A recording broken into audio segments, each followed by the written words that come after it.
Milestone school and কলেজে গতকাল যে মর্মান্তিক ঘটনা ঘটেছে তার জন্য আমি রিচ কিলার যথেষ্ট শোকাহত। মানে বলার কোনো ভাষা নেই, মানে আমি কি বলবো সেটা আমি বুঝে পাচ্ছি না। অত্যন্ত দুঃখের সাথে মানে শোক প্রকাশ করছি। মানে এই মুহূর্তে বলার মতো ভাষা নেই যে কতগুলা বাচ্চা চলে গেল আমাদের মাঝখান থেকে। শুধু আমাদের মাঝখান থেকে না, তাদের মায়ের বুক খালি করে চলে গেল। তো বলার কোনো ভাষা নেই।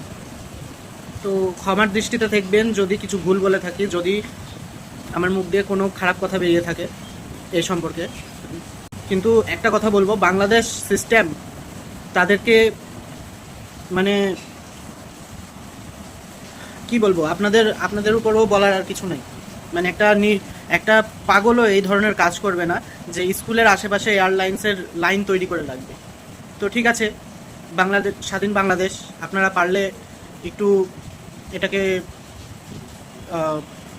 কি বলে এর একটা সঠিক তদন্ত করবেন অবশ্যই।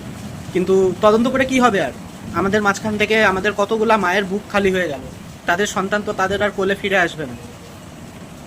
এজন্য বলা হয় যে কিছু করার আগে ভেবে চিন্তা করতে হয়।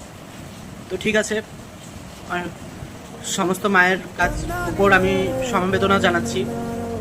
মাফ করে দেখবেন মারা, যাতে আমার মানে মুখের ভাষা খারাপ বা আমার কথায় যদি কোনো ভুল হয়ে থাকে মাফের চোখে দেখবেন। সরি, বাট আমার মনে হয় মানে আমার ইচ্ছা করছে এখনই ওখানে ছুটে চলে যেতে, কিন্তু আমার কাছে সেই উপায় নাই যে আমি সেখানে ছুটে চলে যাব। বলার কিছু নেই ভাই, বলার কিছু নেই আর।